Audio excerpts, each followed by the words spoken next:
Please don't stop. Please don't stop.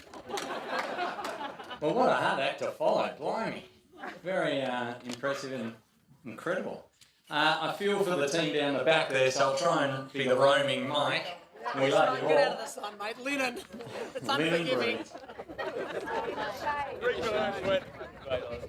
It takes a strong and intelligent man to realise his dreams and achieve his goals in life and love.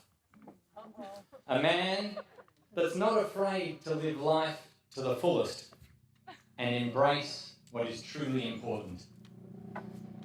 But it's not about me today. We're here to talk about Andy Cohen and his 50th. Good afternoon, ladies and gentlemen. My name is Andrew Sutherland. And like so many of us here today, I've known Andy for nearly 40 years. I feel very privileged to have been asked to speak today, when in reality, each and every one of us could say so much about our dear friend. Andy's given me 15 minutes, but I don't think 50 would do it justice. Take your time, mate. Yeah, I was given 3 by the MC, and that's how I'll get to you. They say you haven't really seen a tree until you've seen its shadow from the sky. And for those of us who were privileged today to be flown by helicopter, I mean, you'll all agree what an incredible experience. Very thoughtful, very generous. Thank you, Andy. Well, here we are, indented head, IH. I know what you're all thinking. It's Andy's sanctuary and his haven. Nelson Mandela once said, "There's nothing like coming to a place that remains unchanged, only to find the ways that you yourself have altered." IH seems frozen in time and has given Andy so many magic memories, and in fact the entire Cohen family, and Michaelis and Marx's. And, well, speaking of family, we've already touched on Sally and Sheldon. Let's give it up for them, the parents.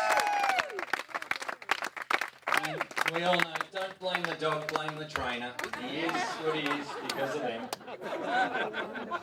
Behind every child who believes, there are parents who believed first. Sally and Sheldon are fantastic, the matriarch and patriarch. And thank you for having us in your beautiful home today.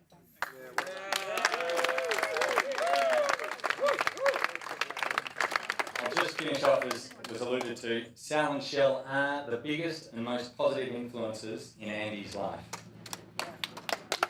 Then of course we've got Kate and Juan Carlos, JC to his mates, Natalia and Michael, the MC Hammer time. Let's give it, you're a natural, mate. His role is to introduce people who really need no introduction and to keep the mic away from Andy for as long as possible. But a fabulous effort for them coming all the way from Los Angeles, so thank you as well. And to Sophie and Grant in their absence, and the twins, Chloe and Charlotte, I know they're sending love. But last and by no means least, and everyone's favourite, Vanessa. Oh, thank you for having us. My house is your house. Thank you. Well, they say friends are the family you pick. And I think it's important to mention a couple of Andy's lifelong friends who aren't with us today, but who still play a vital role in Andy's life. Simon Bernard, Jules' husband, is one of Andy's longest and dearest friends, sadly not physically with us today, but always in memory and spirit. We've got Rob Featherstone. Andy and Rob shared a mutual love of Hawthorn. And of course, Michael Fox. Andy was one of Foxy's favourites. I'll always remember a night in Irving Road. We went into Foxy's gym. There was Scotty McGuinness, Clunes, Johnsy, myself, Matt Langford, and Foxy. And there were a couple of pairs of boxing gloves lying on the floor. Well, Andy couldn't wait to be laced up and spar with Foxy. He said, "Oh, my dad was in the armed forces in America. He fought for America in the war. He's taught me how to handle myself." Now, I don't know if you can see this, but we're at Foxy's house, and Foxy had arms down to his knees. He was phenomenal, and he had a very long reach. Andy is literally shaped up I think he even said, put your dukes up. And he started shaping up. Well, obviously it didn't last long. There was one punch through the gap, nose, blood, grease off his roll. It wasn't pretty. So who is Andrew Louis Cohen? Born this day, March 18th, 1967. Well, let's break the acronym down. Andy, what does it stand for? Well, he is authentic, if nothing else. He is awesome. Or is that OAR? And he's obviously always on. He's a natural, he's a networker, and he never lets you down. The D, he's decent, dependable, and after all these years dealing with the pointy end of town and government, he is obviously a diplomat and represents Australia very well.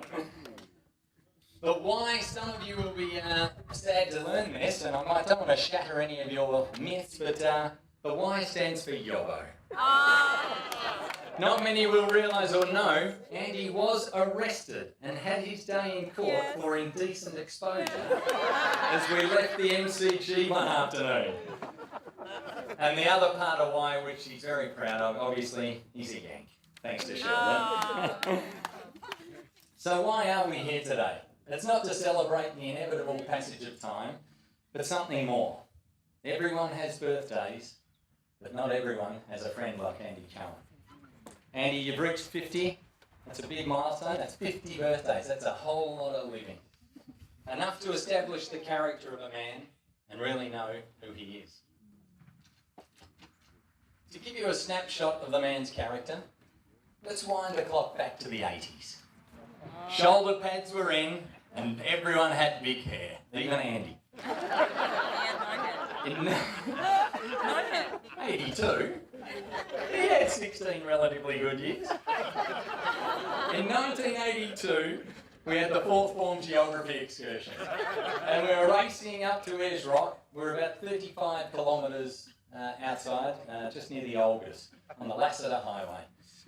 And anyway, someone's pinched Andy's glasses. Now back then, if he didn't have his glasses, he could not see the hand in front of his face. So then all the buses started to, I was talking about the old, say, oh look at Ayers Rock, how good's this? Well, Andy had a fit of jealous rage, and he started screaming at Treaty Lewis, the bus driver, and saying, pull over, I'm missing bloody Ayers Rock, and my parents are paying the main attraction. It was very funny at the time.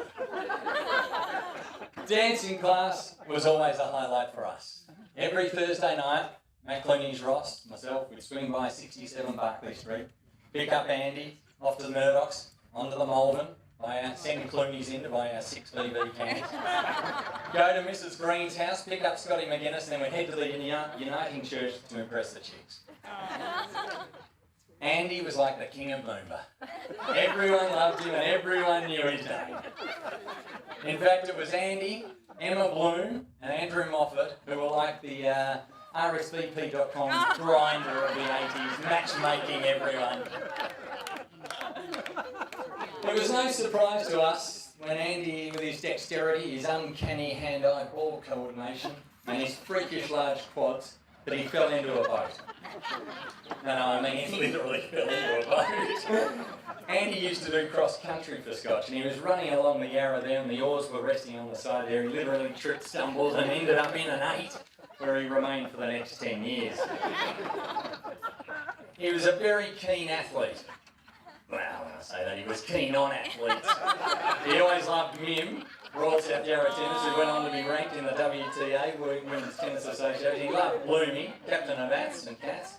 And he loved Scotty McGuinness. Well, he loved Hawthorn. He was trying to get to Hawthorn through you, Scotty. But I must say, Andy to this day is still the best football first 18 team manager to ever go through that. No, that's not to be laughed at. Hey, we appreciate it. As we all know, Andy was very sure-footed with his deft touch, so it was understandable and inevitable that he was going to go on to great sporting achievements. I've done well as best I can until now. I've delayed it, but in 1984 he was named captain of boats at Scotch College. Let's give it up. We've got the vice captain as well, Michael Johns. You could have been robbed. We didn't ever do a countback, but he was a school prefect, captain of Selby Smith, first 15 rugby, and much, much more. No.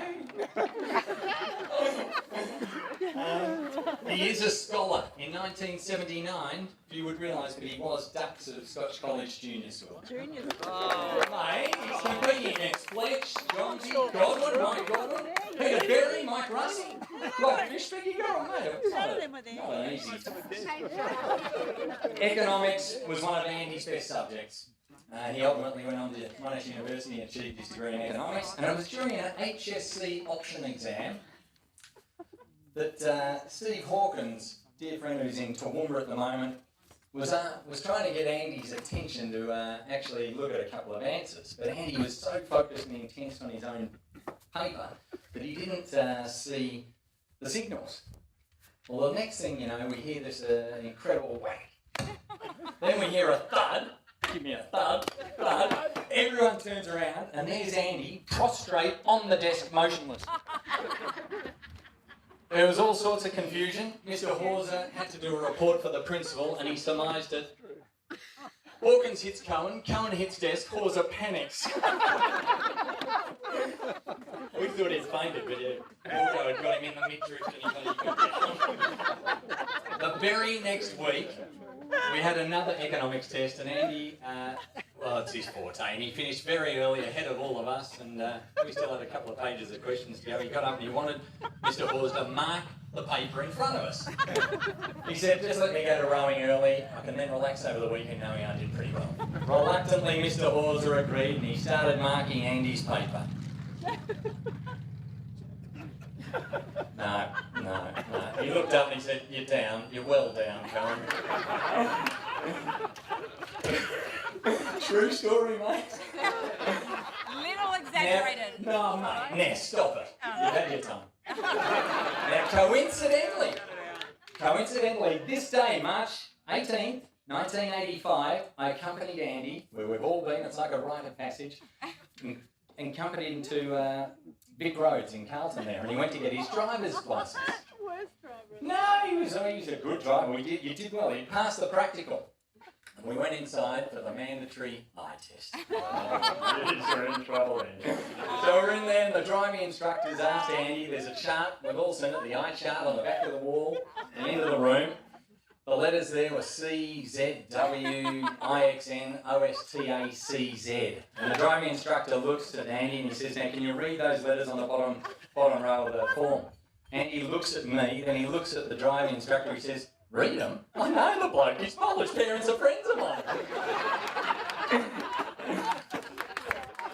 As we all know, Andy went on to row for Australia. An outstanding achievement which we are all proud of, mate. He loves the green and gold. In 1988, after competing overseas for Australia again, Andy brought a gorgeous blonde home. Not an uncommon occurrence, something he'd done many times before, whether it be Stacey Allen, Fee McLean, Chrissy Meehan, me.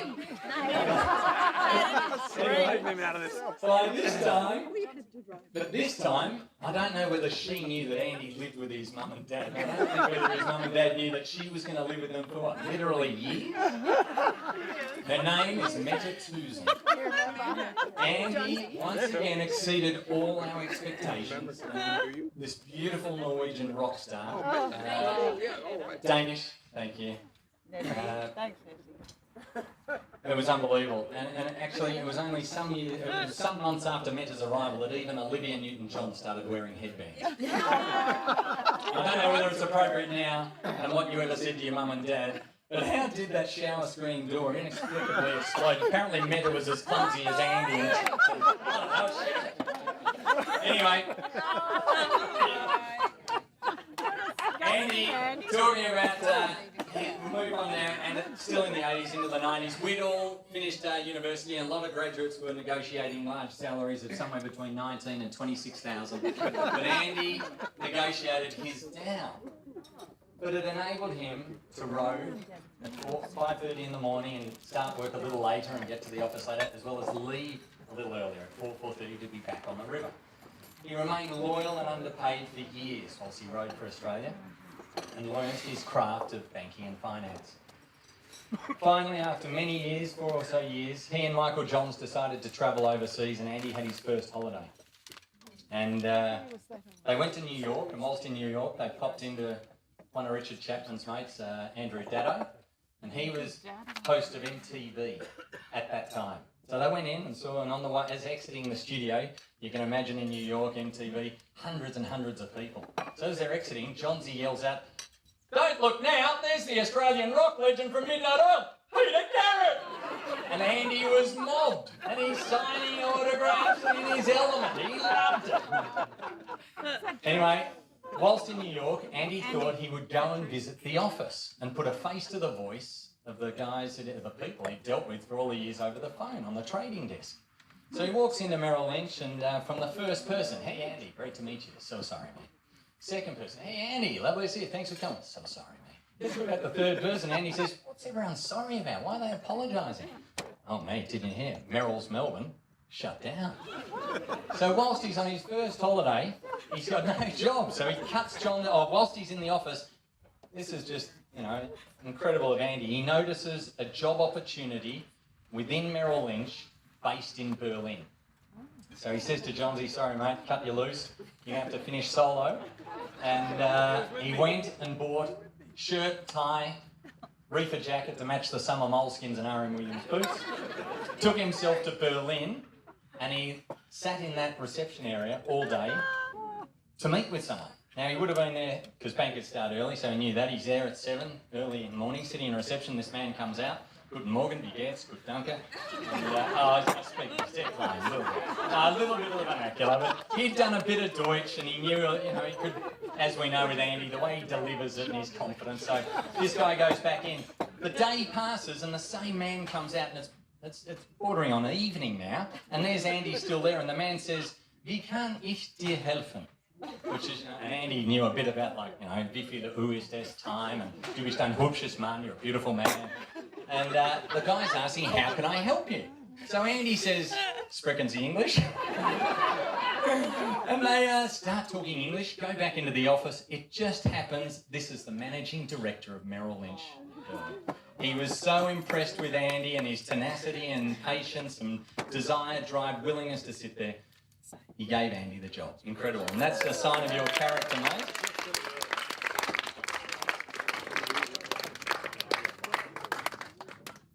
From a very young age, Andy has demonstrated this persistence, the courage, intelligence, his charm.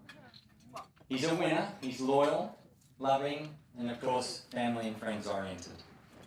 Aside from some of his lamentable quirks, Andy is a true friend. He's there when you need him. He's always good with the advice, whether it's asked for or not. Not a mere theorist who's read the books. He walks the talk, and he walks it tall.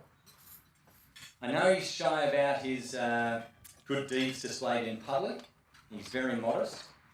However, on this occasion, I'm going to ignore your finer feelings, and I think it's time we outed. Yes, yes, You've yes. got to come out of the closet, mate. And I'm talking about his philanthropic pursuits, which are prolific. And one I'd just like to share as an example is his thoughtfulness and generosity. And last year he galvanised our HSC 1984 Scotch year and asked us all to donate to raise money to secure the naming rights of a laboratory in the new science building, the Sir Zelman Cowan Centre for Science at Scotch, in memory and in honour of Simon Bernard. Now, few would realise or even know, but Andy underwrote that, and it's a significant sum. And today, there's a fitting memorial from his family, a symbol of his medical career, a sign of our respect as his peers, but most importantly, Andy's love for science. So very generous. I thought it opportune also at this time to list some of his other personal qualities. So I asked a couple of you, and Clooney's mentioned his thin nostrils, extra large quads, and his hirsute forearms, but that's not what I was really had on mind. So, did I? Oh, sorry, it was worse. No, it was a lot worse. So I asked a few earlier today, Andy, and in summary, we admire your opinion, as I said earlier, whether it's asked for or not. Are you sure? And we admire the delivery of those opinions. We value the way we can agree to disagree yet always remain friends. We admire your humour and your humility, your boundless energy, your thirst for knowledge, and your zest for life. We all know that Andy has a strong sense and love of family. He has high integrity, loyalty, and honesty. I think it was Groucho Marx who said, if you can fake all those, you've got to know. You were best man at Sally and my wedding, an elopement in New York. And the only memorabilia and record of our joyous occasion that day in New York was a 25-minute video which somehow we entrusted with Andy and he taped over. Talking crap with Ian Arnold on the Staten Island ferry. You're godfather to many friends, children here today, like Mim and Emma and Caroline, and our son, and many around the world. And our son William, of course, who adores you. I think you're the only person to walk into our son William's place of work. Yo, my goodness. They're leaving early. Righto. Or someone's arriving. I'm not due for another 10 today. No. Alright, I'll wrap it up, but he's the only one to go into Yo, my goodness, and think that all those freckles, smarties, lollies were free because they're not behind a counter. But in fairness, when you did realise, you nearly bought the shop out, so thank you. Despite your incredibly, this is about it, despite your incredibly busy life that you lead, the incredible number of cities you travel, the many businesses... So wait. What? We have a few...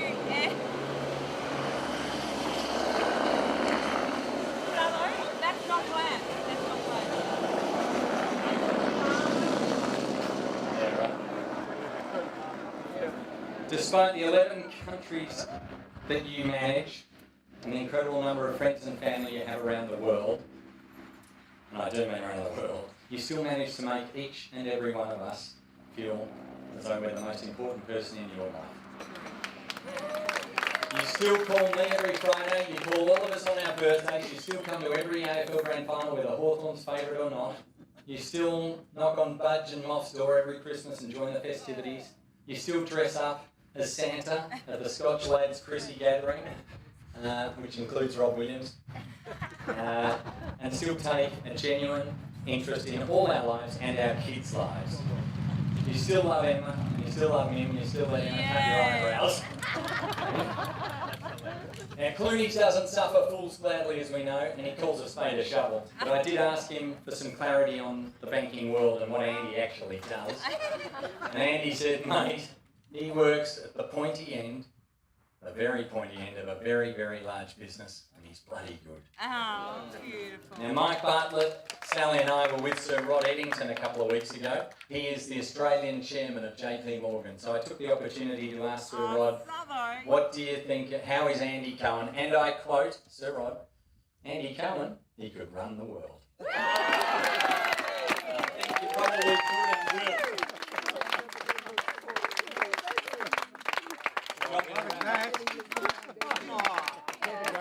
One more story, and I want time. Say that again. Sal One and more I were in LA many years ago. I think we saw Andrew Reddick and Amanda, and we were in Andy's car and the phone rang. He had it on hands-free, and it was Drew Barrymore, the actor. Oh, it was not. Mate, yes, stop it, I'm telling you. So, Drew Barrymore says, hey Andy, I'm having this party tonight. Your friends, Vince Vaughn and Owen Wilson are coming. I'd love you to come. True story. Shut up, man. Give it a spell. Andy says, thanks anyway, babe. I've got my friends here from Australia. We've got so much to do and so much to talk about and catch up on. Thanks anyway. Hangs up on it. Unbelievable. How fucking selfish. I love Vince Vaughn and Owen Wilson. I'm very happy to lose start with Andy and I go to the party. Mate, but that's just an unselfish. You've got incredible. Anyway, I know that what I've learned in life, it's not what you have in your life, but who you have in your life that counts. And we are all blessed to be going through life with you, Andy. There's so much more I would like to say about you, mate, but I'll finish by quoting an Australian Victoria Cross Medal winner, and some of you have heard this quote before, but it bears repeating today. It was Ben Robert Smith talking to Hale College in Perth, boys' school, and he said, remember, it's not a single act. It's not winning the grand final. It's not the winning or losing of a grand final that counts. It's not the exam that you pass or fail. And it's not winning the VC medal which defines you. It's who you are always. You need to give 100%, and to coin a phrase, have a crack, fellas. And that, ladies and gentlemen, to me, beautifully describes what separates so many from Andy Cohen. He always gives 100% and he has a crack.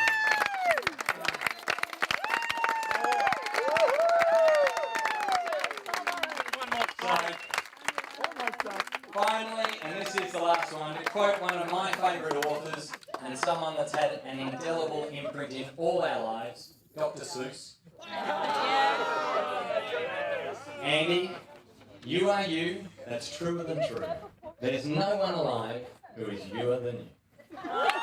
Would you all raise your glasses on behalf of us here? I think I can speak on behalf of us all when we say, Andy, we love you and thank you. Raise our glasses to friendship and to birthdays. Andy, may you have many, many more. Happy birthday, bro. Hey.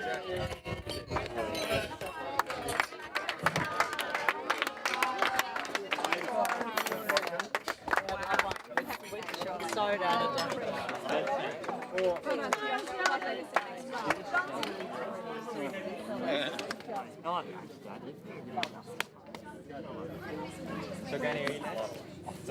Granny, are you next? Behind you. Now on. Yeah. Because he's just so good.